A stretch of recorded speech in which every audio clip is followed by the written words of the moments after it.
And tonight we have a great topic coming up, knowing how to choose Mr. or Mrs. or Miss, because she can't even get to Mrs., so she gets to Miss right from the narcissist. And at our Making Marriage Work Hour at 7 o'clock, we have Wedding Day. Is marriage really different than being roommates? Yes, yes, yes, yes, it is. But right now, for the next stop on the McCain train, who joined us today at the station, we have none other than mental health professional Kevin McLemore.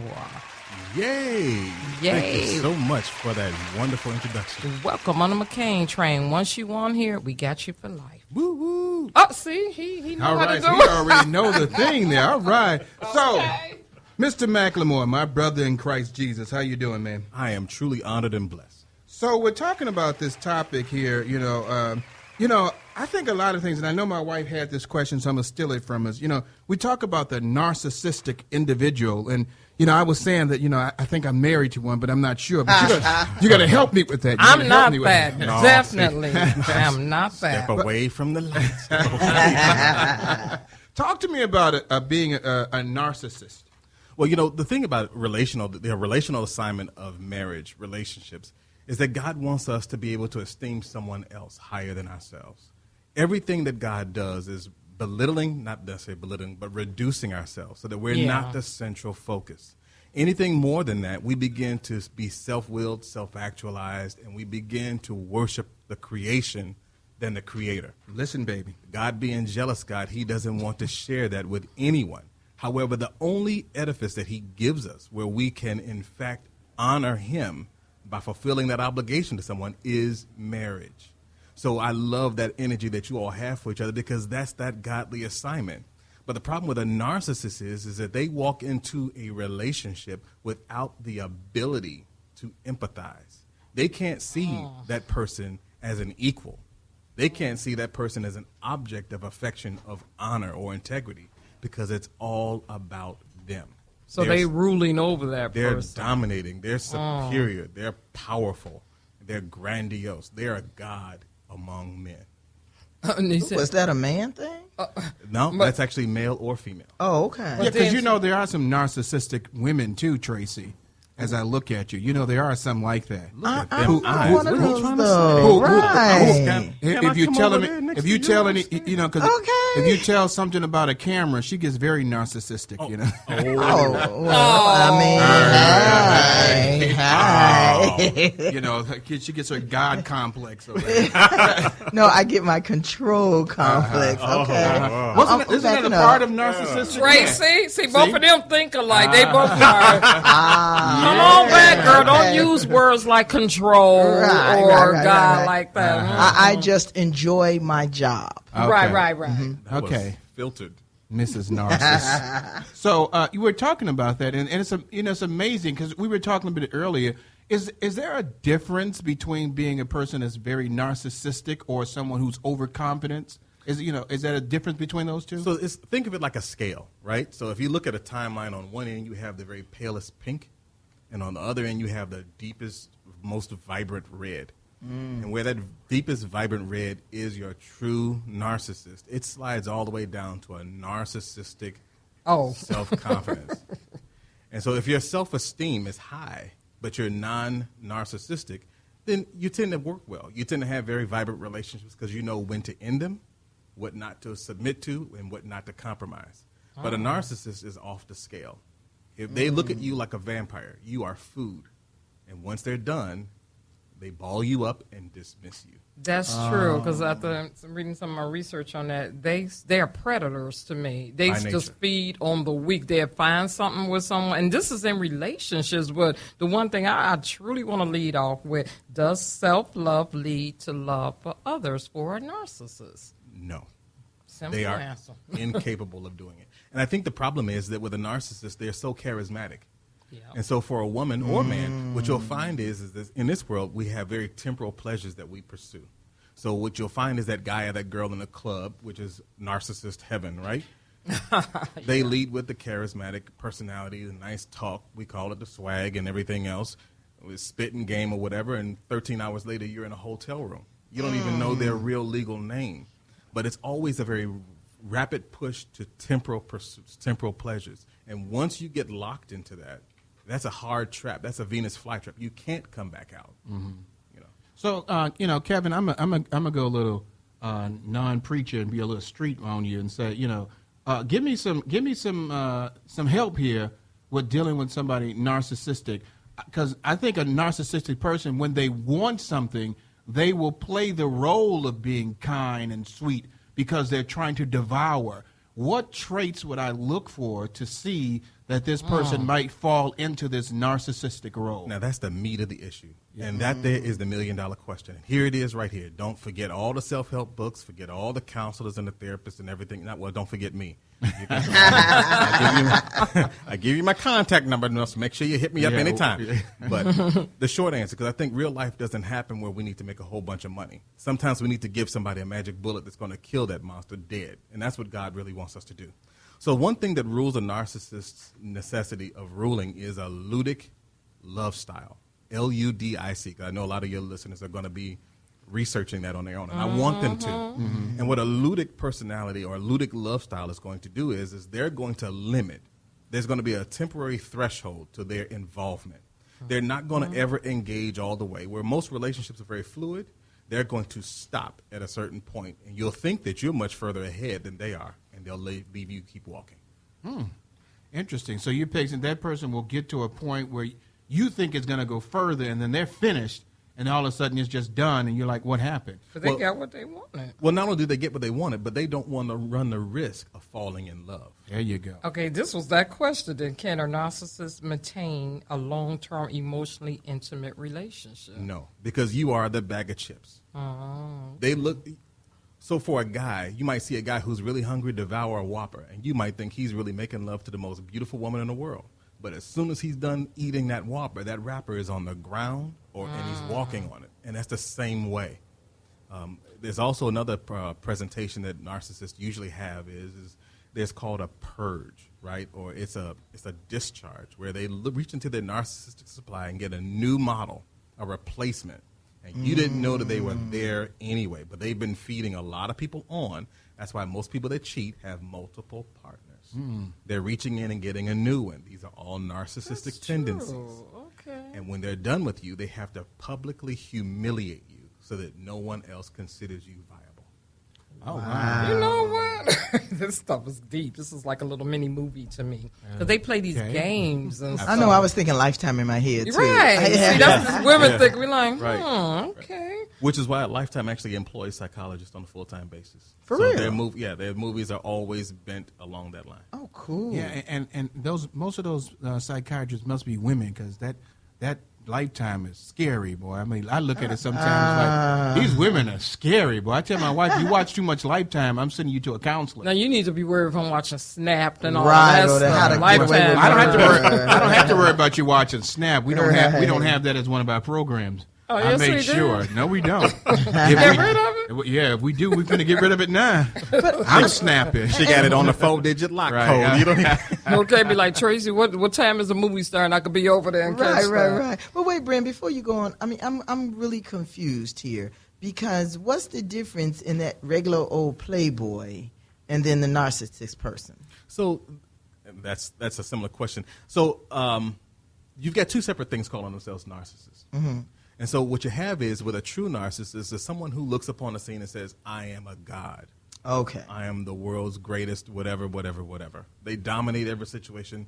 Their entire efforting is for power, for esteem, for privilege. But then there's another one, and this is called narcissistic personality disorder, where you have a weakness, you have a frailty or some fragility that you're trying to hide. And because you're trying to hide it, you've got to tramp down on everyone else. That's narcissistic, like Mean Girls.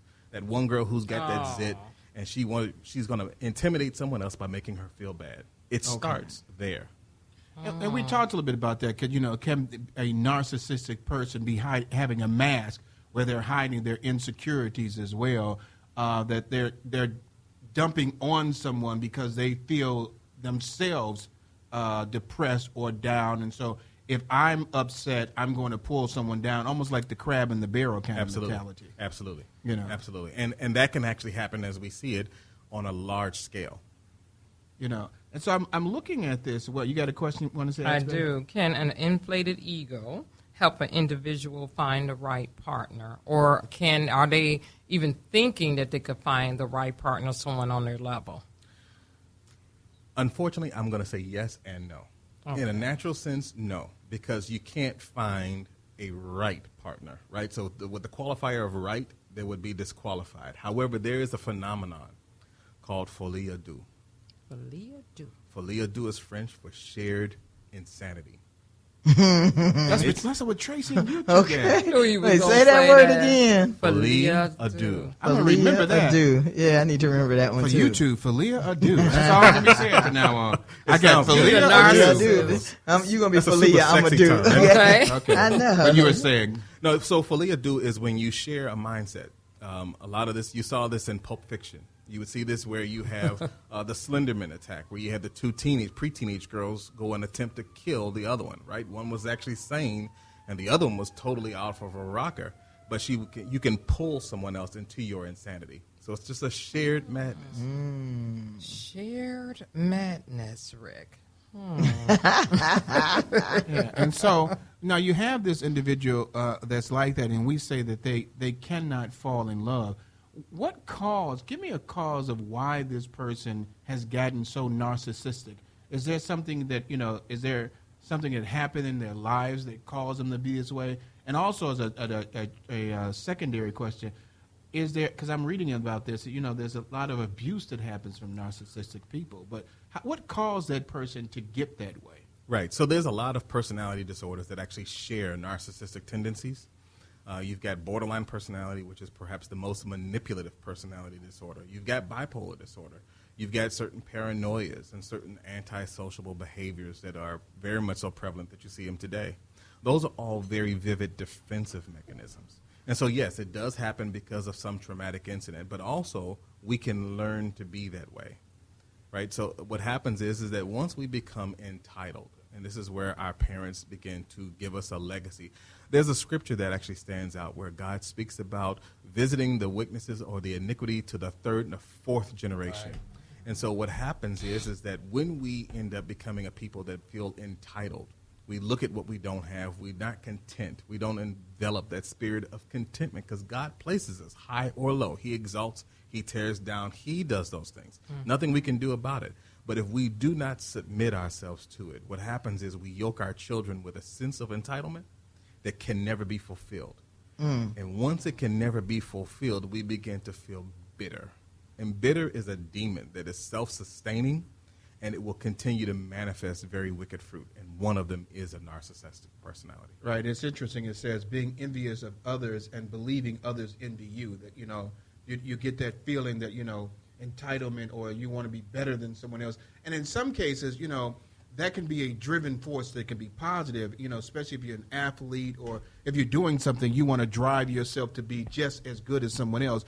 But when you get to the point where you already believe it, and that, I think a lot of narcissistic people are doctors, they think that they could just cure everything, that they're gods, that they could, they get that narcissistic thought process, and it can be dangerous. So with that, I know you may have a question. When does a person seek help? I mean, how do I? So I'm a narcissistic person. I'm not going to pick Tracy and Brenda because telling the truth about them would be, terrible on the air. But I'm going to be the narcissistic person right now. I got another client in the making. Okay. You will be back. I'm a narcissistic person, but you're telling me that. But I'm like an alcoholic. I don't even believe you, man. How would you get me to see that there is something about me that's narcissistic? Now, the Lord has a wonderful way of doing that. And a lot of times the courage that is necessary is for us to get ourselves out of the way. Now, this is from my own personal experience, because when you love a narcissist, and this is my own testimony, it's not that they're bad people. They're not bad people. They're broken people. Just as if you had diabetes or heart disease or anything else. They're just broken. Unfortunately, certain tears require you to hit absolute rock bottom before you bounce back up. You cannot recoil. It's not something that you can catch. Because one thing with a narcissist is they'll continue to ratchet the game. They'll continue to advance and accelerate the game.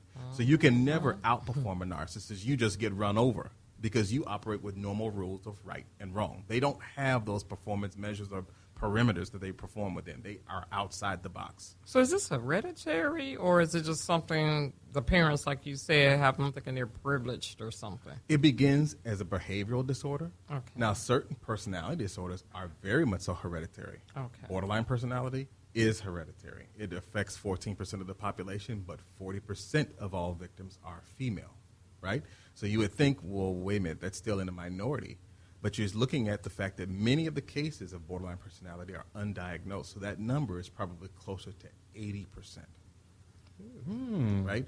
And so when you're looking at that paranoia, antisociable, which is what men tend to have, right, or psychopathic tendencies, they all feature an element of narcissism. So in mental health, you have a tier 1 personality trait or tier 2. Tier 1 is environmental. Something happened, stress, strain, you recall, something presented that, early childhood trauma. Tier 2 is you were born that way, you're the seed of Satan, and there's really nothing that you can do. Oh, my God. I mean, and I hate to say it like that, but I mean, I think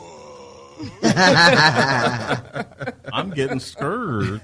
Okay, like I'm wondering if I'm the seed of Satan. Don't wonder. No, you're a child of God. You are a child Don't of wonder. God. We'll talk to you about that. But go ahead. Yeah, but so I mean, that's the difference. I mean, and Yeah. I think when you're looking at a narcissist, you're not going to know that as a narcissist, but your family will. And so that's the problem, because a narcissistic personality tends to be widely accepted. You just actually hit it on the head when you said most narcissists tend to be clinicians. They also tend to be attorneys, police officers, judges, people that are in power, celebrities, sports athletes. They all tend to be narcissists.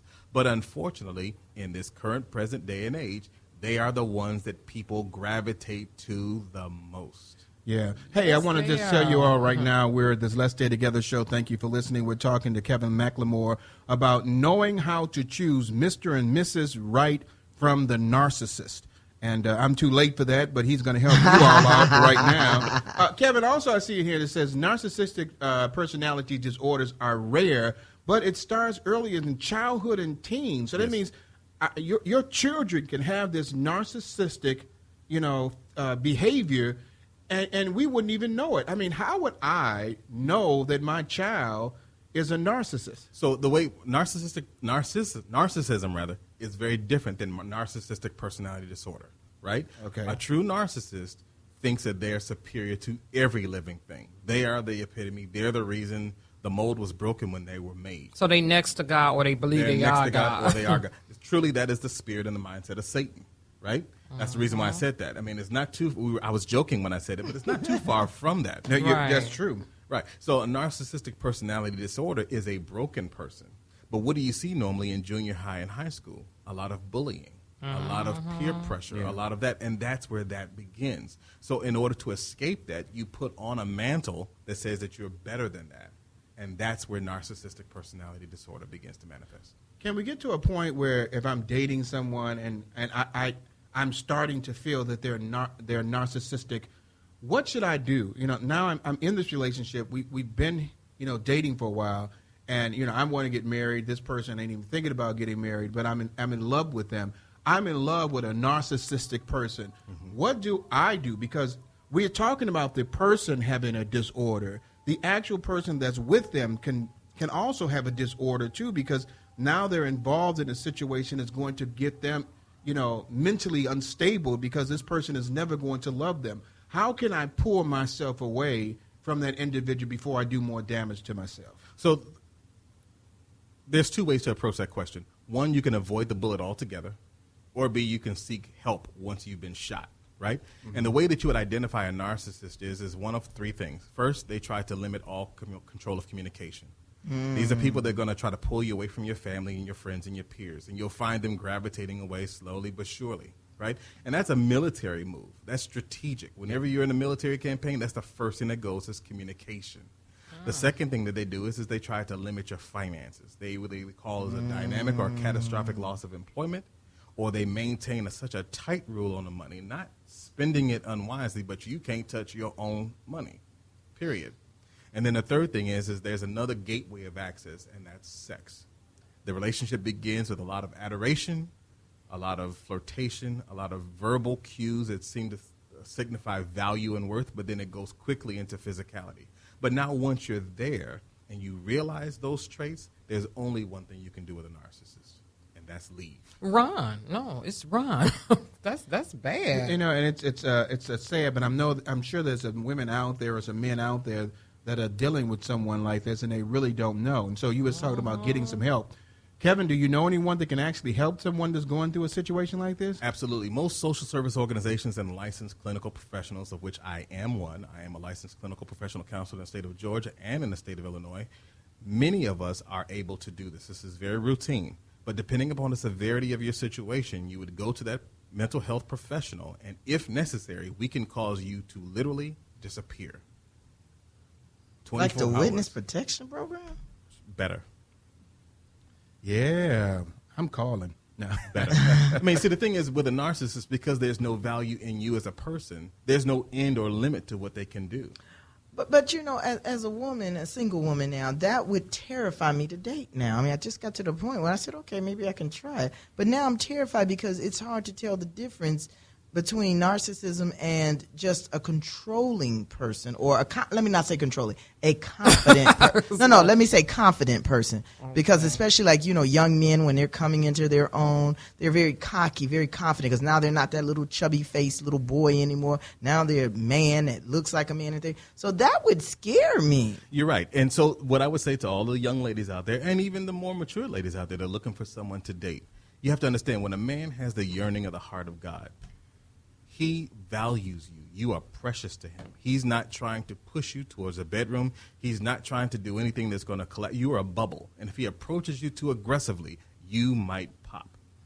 Mm-hmm. And so when you're looking for a man, that's what you have to look for. You have to look for that man that cherishes you. However, those are diminishing qualities today. Most women are not looking for that. Right. No, they're not. They look at the man who's holding the door, who's going to, you know, hey, you got kids, let me help you. I'll feed you. I'll do whatever.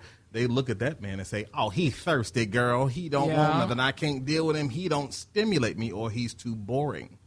And so I think on both sides of the fence, we have to moderate our appetites to be able to see what God would have for us. And you know, you also got to be careful with the fact that some ladies are placing themselves in narcissistic roles because they're looking for a man to be something much more domineering and stuff like that. Oh, yeah. And all of a sudden now you're placing yourself in a dangerous situation instead of seeing that man, like when we were younger, the women had, you know, the women knew that a man had to honor you and admire you and care for you and respect you. And now women are just looking for just a good-looking guy who's, you know, maybe overconfident or something like that, and overpowering, and then he gets abusive and things like that. And you're putting yourself in a narcissistic role because you are accepting him to be something more than what he is, and he's not even what you want him to be. I always say that the proper relationship with God on both ends of the spectrum is going to be your insulating barrier between you and the attacks of the enemy. I like bringing this guy in. She got these questions she always want to ask, but it's, you know, sometimes I don't think they're appropriate. But I want to say this thing here. The complications that they have for narcissistic behavior disorder, they say, is relationship difficulties, problems at work and school, depression, drugs and alcohol abuse, and suicidal thoughts or behavior. Kevin, before we go to those questions real quick, I just want to tell people how they can get in contact with you. So if they may have a child that might be narcissistic, or they have a family member that might, how can they get in contact with you so that person can get some help? Absolutely. So very quickly, on Facebook, I am online. We'll be Kevin McLemore, THD. That is my professional page, or you can even contact me at just Kevin McLemore, and I'll be able to take any question there. You can also reach me by emails, KMCLEMOREDR@gmail.com, or you can even reach me by way of calling, and that's going to be 888-423-4332. So my baby got these questions that she likes to ask sometimes, so I'm not going to be narcissistic and control. Right. So That's a good I'm going to let her get these little questions. You done trained him well, girl. You done trained him well. I was trained by the best. Ooh, Jesus Christ. I knew you was going to go there. Well, that's good. I'm going to make that good. But we're putting you on a McCain Train Express right now. So these going to be 15 quick, fast questions. You can't even think hard on them, but I think I know his first answer. Got it. So first question is golfing or selling? Golfing. Are you an introvert or extrovert? Introvert. If you can live on the East Coast or the West Coast, which one would you choose? West Coast. Seafood or Chinese food? Chinese food. Is date night dinner and a movie or dinner and some jazz music? Dinner and jazz music. Wine that's tasting or beer chugging? Wine tasting. I figured he'd say that. Movies or plays? Plays. You're more excited about winning $1 million or $1 million home? Oh, $1 million home. Okay. You'd rather ride cross country in a car or see the countryside via a train ride? No, car. If you had to choose one meat to eat for the rest of your life, would it be steak or chicken? Steak. Okay. Which TV shows you like the best, drama or comedy? Drama. Giving back to the community or taking back the streets? Giving back to the community. You're a world-famous celebrity. Are you a musician or actor? Musician. You get to be a superhero, Superman or Batman? Batman. Okay, that's Star Wars or Star Trek? Oh, anybody know me? Star Wars? I'm a Trekkie myself. So, I mean, I like Star Wars, but I like neither. I grew up with, I didn't grow up with the Force be with you. So, but Kevin, again, thank you very much for being on the show with us. I want you to just give us one more time, just give us one thing that you should look for when you're dating someone that's narcissistic. Love is about compromise. It is equally as about giving as it is receiving. And if you're not gaining on equal footing, you are not in love. Amen. So, Kevin, thank you very much for being on the show. We're going to have him back again so we can talk about some things. Kevin has got a lot of great things that's going on. You guys, what do you got coming up soon? I know September 2nd we've got a golf outing. I'm actually on the advisory board and the clinical director for the Veterans Village of Ford Heights, Illinois. And so September 2nd out at Glen Woody, starting at 9 a.m., we're going to be actually out there. We've invited quite a few celebrities. We're going to have a lot of food, fun, and fantasy. And that's going to be the benefit. Oh, yeah. Well, it's close to Halloween, so. We were Tracy fan. They were like, now, fantasy. What? That's the narcissistics in here, so go ahead. And so we would like to have everybody out there. It's going to be able to benefit the veterans, the homeless veterans. There are 64,000 homeless veterans in Cook County alone. Oh, wow. 64,000. These are men and women who've given the sacrifice of their time and put their lives on the line just to make sure that our liberties were protected. They don't have a bed to sleep in. So we're going to be benefiting them.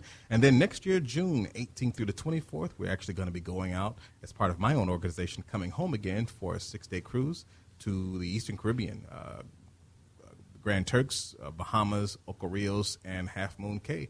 And so all of those are on my Facebook page, those links that you'll be able to join with it. We just require a $25 deposit per person, and your seat is secured. Amen. Hey, thanks again for being on our show. We're going to, you can stay here if you want to as we go through the process with our rest of our show. But, baby, what we got coming up next? Oh, you know you get me all the time. 'Cause you're never ready. Coming up next is Point of View by Donna Terrell and Pureflex. All right, this is Reverend Rick McCain along with my baby, my girl, my boo, author Brenda McCain, Tracy Brown Howard, and our man Dion, who does everything right and nothing goes wrong when Dion is on the phone. Take care. Dion. We'll be right back after these commercial breaks.